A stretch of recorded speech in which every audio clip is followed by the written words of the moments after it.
Bərdə rayon İcra Hakimiyyəti başçısının Vəliuşağı kəndində səyyar qəbul görüşü keçirilib.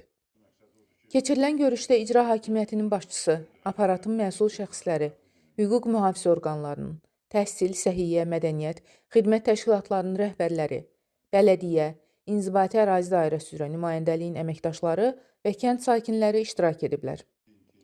Rayon İcra Hakimiyyətinin başçısı ölkə rəhbərinin tapşırıq və tövsiyələri əsasında respublikamızda aparılan sosial-iqtisadi islahatların, əhalinin rifah halının daha da yaxşılaşdırılması istiqamətində icra olunan layihələrin hər bir yaşayış məntəqəsini əhatə etdiyini vurğulayıb və Vəliuşağı kəndində görülən işlər barədə vətəndaşlara ətraflı məlumat verib. Daha sonra görülən işlərdən məmnunluqlarını bildirən sakinlərin təklif və şikayətləri dinlənilib. Qaldırılan məsələlərin həlli istiqamətində aidiyyəti qurumlara müvafiq tapşırıqlar verilmişdir. Vüsal Rafiqoğlu, Mirələ Məhmədov, Vəfa Hüseynova, Aran TV, Bərdə.